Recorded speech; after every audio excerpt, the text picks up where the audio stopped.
Bill O'Reilly here. Welcome to the No Spin News for Wednesday, August 3rd, 2022. Stand up for your country. So I'm conflicted about the Taiwan situation with Pelosi. I had a long discussion on the Sean Hannity radio program today. We posted that on BillO'Reilly.com. Easy to find. You don't have to be a premium member. You just go in and listen to it. On the one hand, you can't back down from the Chinese. I know that. Everybody should know that. Can't let them push the USA around. On the other hand, why the deuce did she go over there in the first place? I don't know. I know what she says, but, it doesn't seem like it was necessary. And the downside might be a lot bigger than the upside, and that is the subject of this evening's Talking Points memo. So she leaves today, less than 24 hours after she landed in Taipei, the capital of Taiwan. All right, she's out of there, short trip. And the Taiwanese president, Tsai Ing-wen, says, we loved the visit. It was great. Pelosi's office says, we discussed how America and Taiwan can deepen our economic ties, further strengthen our security partnership, and defend our shared democratic values. But this isn't Pelosi's job. That's not what she does. That's what the State Department and the president do, not Pelosi. Pelosi runs the House of Representatives, so why the deuce was she over there? Again, I don't want to be repetitive, but that's not enough when you know you're going to exacerbate bad relations between China and the USA. Now, some people don't care. Some people say, we got to get these Chinese. But in the face of a shaky economy, a big inflation, where China's our biggest economic partner. Do we really want to annoy them, go out of our way to annoy them? Does that make sense to you? So Hannity and I had a different point of view on this. And I think you'll enjoy hearing both sides of the story. Let me know what you think. Bill at BillO'Reilly.com, Bill at BillO'Reilly.com. Anyway, so Pelosi is now in South Korea. And she visited Singapore and Malaysia before this. Okay, fine. But the Chinese thing bothers me.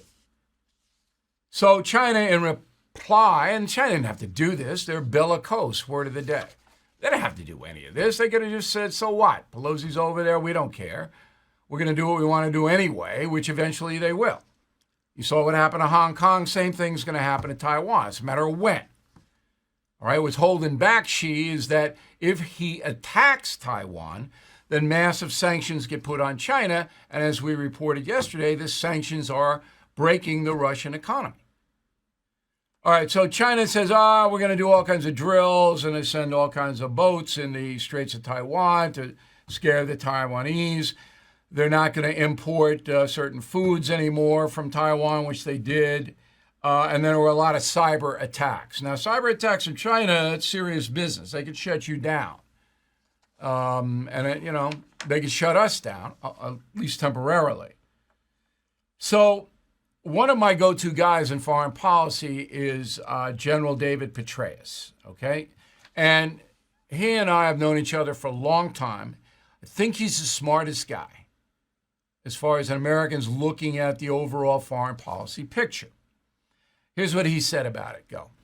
There's a lot of different takes on this, but the one that I think is generally broadly agreed is that there will be repercussions as a result of this. There sort of have to be. Again, President Xi is in the final months of his own re-election campaign. In late October, early November, the party Congress will convene and re-elect him for an unprecedented third term. He hoped that everything would be nice and smooth. It has not been.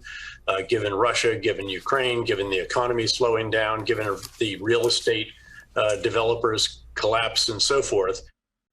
Okay, so interesting point that the Politburo in Beijing may put pressure on Xi to do something. We don't know.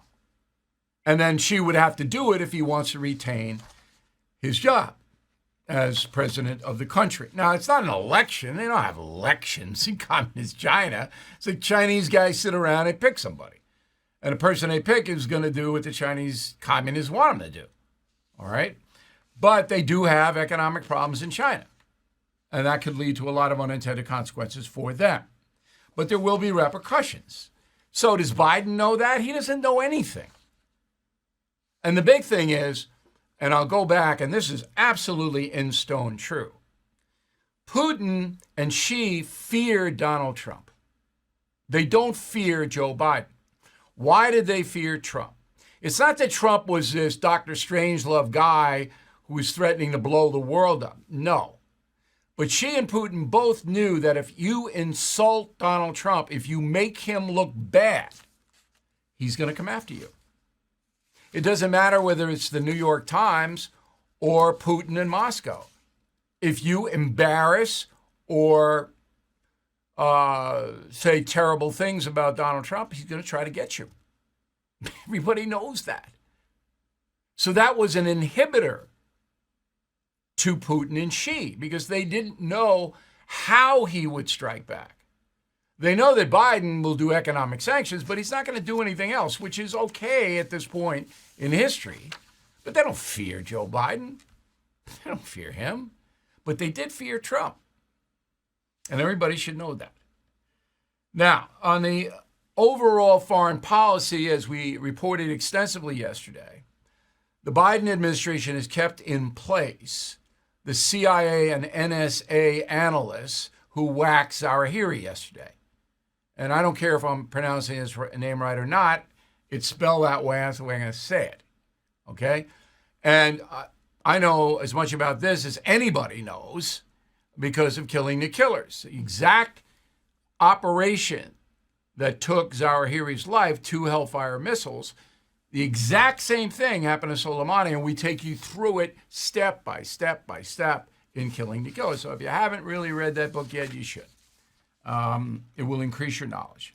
The overall foreign policy that Biden has is, I'm not going to say it's weak because we will go after the terrorists and we're not letting NATO push us around.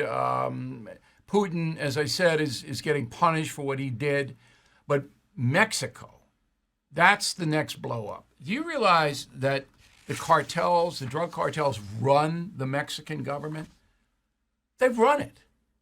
And all you got to do is look at Obrador, his quote on July 13th, 2020, after the cartels murdered all these people, 9 Americans, including 6 children murdered by the drug cartels in November 2019. Obrador said, quote, "We will fight them, the cartels, with intelligence and not force. We will not declare war," unquote. So now, okay, Manuel, you lost your country. Cartels do whatever they want to do. I mean, they don't fear Obrador, and half of Obrador, maybe more, are on a take. That's going to blow up. You think the border's bad now? Well, you wait and see. All right? And the narcotics traffic coming into this country, and the terrorists coming in across that southern border, that's really the worst part of Biden's foreign policy. So anyway, summing up, a mediocre president would be a relief. We have a terrible president. And this is going to play out in China, in Mexico. I think Putin has taken a loss in Ukraine. So I'm not sure about the future of Putin. And that is the memo. Where do you want to travel next? With ever-changing travel and entry requirements, different opinions about where to go, and so many destinations to choose from, can be a challenge to get started. So I want to introduce you to Wheels Up Travel Company. The Wheels Up Travel Company is veteran-owned by Christy Fitzharris. Christy and her team specialize in ocean and river cruising, golf vacations, yacht charters, luxury getaways, and more. When you work with a certified professional travel agent like Christy, you'll be guided through the entire process. They don't stop communicating with you even after you provide your credit card. They are available 24/7 for support before, during, and after your travel. Schedule a free vacation consultation today by visiting wheelsuptravelco.com or call 253-327-3515. That's wheelsuptravelco.com. Mention Bill O'Reilly sent you to save 50% on your travel vacation planning fee. Now let's bring in another point of view. all right, because we always do that on the No Spin News. Darius Carmack is a Heritage Foundation Research Fellow. He is an expert in cybersecurity, intelligence, and emerging technologies. He used to be the former Chief of Staff for the Director of National Intelligence, John Ratcliffe, under President Trump. And he joins us now from Washington. All right, so you heard me for 9 minutes. Did I make any sense at all, Mr. Carmack? Yeah, no, absolutely. I mean, I think this entire related to the Taiwan question and Pelosi's trip there. I mean, this was really bungled by the administration from the beginning because, it's still unclear who leaked that trip to begin with. But then from then on out, it was essentially unclear messaging from the administration if they were going to support that or not. And there was kind of this undertone of telling her that she couldn't go, which essentially just pushed her into, she had to go, in my opinion. And I supported, and I think a lot of members of Congress actually supported her ability to do it. I mean, Newt Gingrich went to Taiwan in 1997 to less fanfare than what's happening now. And so it really just kind of gave oxygen for the Chinese and Xi to amplify this even further and kind of make it almost like a rock star event, which, we want to be able to be there as a supporting partner to Taiwan. We have a lot of amazing relationships with that democracy there. But, this trip, really kind of got sideways by essentially kind of fumbling from the administration. Okay, but did we need Pelosi to go there? Was that important at this juncture in history? Well, she wanted to go. I think this was kind of her swan song. She's. I don't care what she wanted to do. Did the country need her to go over there? I do think it's important for us to signal to Taiwan our resolute support of their democracy, because I think you've seen aggressive action from China, especially in the last 10 years. Something that's just been not even noticed by the Western media is the aggressiveness, not just to Taiwan, but aggressive actions by the Chinese in cyberspace, in the South China Sea, the development of islands, essentially with military connotones, ready to force projection of its, theater way out into the Pacific. And so I do think it's important, from the standpoint of Congress being a co-equal partner and the Speaker of the House being third in line to the presidency, I do think she has the ability and she has every fruition to go to China or to Taiwan if she wants to. All right, but timing is everything. And we're not in a real great place here in the United States right now economically, and certainly our Biden policies are hurting the country. So if I were Joe Biden and I would run the country a lot better than he is, I would have told Speaker Pelosi, look, we pick our spots. I've already said, and Biden did say this, if China attacks, we're going to defend Taiwan. Now, whether Biden meant it or not, or whether we will or not, who knows? We don't know. Okay? But those statements have already been made. I would have said, look, stand down on this. We don't want to exacerbate a bad relationship, when we've got the Ukraine thing and a lot of other things in the world right now. Let's just keep it as calm as we can keep it. Does that make sense to you? I see your point, 100%. What I think I would say is this whole bungling from the beginning. She was supposed to go there last year, and I don't think it would have been as big of news. But once it was leaked, and so those kind of conversations that you said, essentially Joe Biden or his White House should have had that conversation with the speaker in the past if that was the case of what they really felt behind the scenes. That's never going to happen. I mean, look at Blinken. Look at the secretary say he didn't say one word, not one Blinken word about this Pelosi trip. Milley did. Milley said, that's not a good idea. The head of the Joint Chiefs of Staff, the Pentagon, didn't want her to go. And Biden going, the Pentagon doesn't want her to go. I can't stop her. But the Secretary of State said nothing. Did you hear him say anything? Well, I would say in terms of the Secretary of State, it's been telling that when it comes to kind of these really tense moments, who they've sent instead of Tony Blinken to go have, frank conversations with people, including, Vladimir Putin. And that was Bill Burns, the CIA, a former longtime, Foreign Service officer and ambassador. Yeah, they don't send Blinken. Right. That's a very good point you're making. All right, on the other aspects of the foreign policy, I'm sure you supported the waxing of Zawahiri yesterday. I'm sure that was a good thing for America, sends a message. These people are not going to do this. No matter how long it takes, we're going to get them down. I thought that was fine. I don't know whether you've read my book, Killing the Killers, but, we lay out that the Biden administration did not tamper with the terror surveillance overseas, kept what Trump had. But inside this country now, terrorists are easily coming across the border. And that makes me pretty nervous. Well, that's, Zawahiri being gone is a great thing to be celebrated. I mean, 20 years of people looking for him. My former employee in the former employer in the intelligence community. There's been people who've been working on that case. People that have died looking for him for a long time. So I'm happy to see his demise. But immediately the question, begs to differ of what intelligence do we have of what's happening in Afghanistan in terms of it being a continued safe harbor for future terrorism. But also this kind of broader network of al-Qaeda networks around the globe. And as you mentioned, the Customs and Border Protection have picked up over 50 people that are on the terrorist list crossing the border just in this last fiscal year. So this is kind of a blinking red alarm. Just Absolutely. Absolutely. And we have tomorrow, we have the head of the FBI is in charge of, CIA and NSA don't do that, testifying in front of Congress. That's going to be our lead story tomorrow. And I don't have any confidence in the FBI at this point at all. Do you? I think they serve a really valuable function when it comes to like the day-to-day workers of what's happening for counter-espionage cases, for counterterrorism cases. I worked with a lot of great individuals there who are trying to do their job to protect this country. I do think that there's been problems at some of the senior levels of management at times. By all means, especially during the Trump administration, there were several times of abuse of some of the authorities that have been clearly noted by the Inspector General. So there's always room for improvement, and I think. Yeah, but I don't think Christopher Wray. I agree with you, and I know this to be a fact. In New York City, for example, the FBI works very well with the NYPD, and that intel is very strong. All right. But once you get into the suits in your town in Washington, you got Christopher Wray and a whole bunch of holdovers from that corrupt Comey regime that haven't been replaced. And I have no confidence in these people at all. But let's get to Mexico. Final thing. So my fear is that this whole country is going to blow up. Mexico. It's going.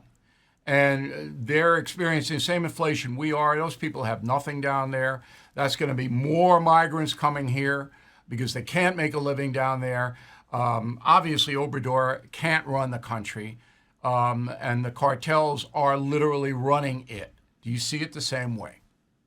Absolutely. Look at the southern border right now, and like I said, you're talking about the lack of paying attention to the domestic concerns that are happening just in Mexico alone. Right. A government that just literally can't support itself in any capacity, barely. And very, like I said, little or no security apparatus. I think there's some connections that we have, to an extent down there. But like you said, essentially the cartels are running the asylum. It's unbelievable. It's a narco state. It's just like Panama under Noriega. And you'll remember Reagan went in there. It was a regular Bush and arrested Noriega, the head of Panama, because it was a narco state. But now with this wishy-washy federal government we have, that'll never happen. Mr. Carmack, thanks very much. I hope you'll come back. We appreciate your point of view. Inflation at its highest level in 40 years. Interest rates skyrocketing. We all know that. Market experts like Jamie Dimon, CEO of JP Morgan, not only predict a recession, but are using scary terms like economic hurricane and unprecedented. So you need to call the only precious metal dealer I trust, American Hartford Gold. They will show you how to protect your savings and retirement accounts by diversifying your portfolio with physical gold and silver. Please call them today, and they will have physical gold and silver delivered right to your door or put inside your IRA or 401k. They have thousands of satisfied customers, are the highest rated firm in the country with an A+ rating from the Better Business Bureau. Tell them Bill O'Reilly sent you, and they'll give you up to $2,500 of free silver on your first order. Please call 866-501-5201, 866-501-5201, or text BILL to 65532. Again, 866-501-5201, or text BILL to 65532. So here's a final thought today. Vin Scully, who I knew and respected because he was the best baseball announcer in the history of this country, died at age 94 in Hidden Hills, California. He was 94. He broadcast Dodger games 67 years. Now, Scully was so intelligent that it was more than a game. He just wove this whole thing, okay? And here is one of the few times he delved into politics. Go. Socialism failing to work as it always does, this time in Venezuela. You talk about giving everybody something free, and all of a sudden there's no food to eat. And who do you think is the richest person in Venezuela? The daughter of Hugo Chavez. Hello. Anyway, 0-2. I loved him. I love Scully. I sat with him in the booth one time in Dodger Stadium. Now, I am a lucky guy because I have access to a lot of very, very successful people, and I use that access to learn. So, for example, Jack Nicholson, I just saw him a few weeks ago. Clint Eastwood. There's Jack. Jack is so smart. Eastwood, another brilliant guy, and they tell me all kinds of stuff about how they succeeded and what they did. Willie Mays, my boyhood idol. So we helped Willie's charity in San Francisco. Tremendous, tremendous presence. Tom Brady. Okay, I got a signed jersey from Tom in my basement. So intelligent to talk to him. Ken Langone, the head of Home Depot, he founded it. Brilliant economic mind. And he lives around the corner from me. David Petraeus, we mentioned earlier in the broadcast. The smartest guy on the planet as far as international news is concerned. Finally, Graham Allison, my old professor at Harvard, who I talk to all the time about world events. And, you know, my position here as a commentator worldwide on the No Spin News and the other things that we do, the radio, affords me access to the most brilliant minds in the world. And it really, really enhances not only my life, but this presentation. So Vin Scully, RIP, the best ever. And it was my privilege to even know you. We'll see you tomorrow. Does inflation and the looming prospect of recession have you worried about your savings? Endowments, pension funds, and the ultra-wealthy have been quietly investing in farmland for decades, and it's paying off for them. Farmland returns have averaged 11% per year for the last 30 years, even despite the dot-com crash, Great Recession, and COVID-19. When inflation goes up, so too does farmland value. Until recently, farmland investments have mostly been accessible only to institutions and elites. AcreTrader breaks this barrier. AcreTrader makes it easy to invest in thoroughly reviewed farm offerings, quickly and securely. Their team of agriculture experts does all the work while you collect passive income from your farmland investment. So put your money in a time-tested asset by visiting AcreTrader.com, or you can call 888-958-1470 and tell them O'Reilly sent you. That's AcreTrader.com.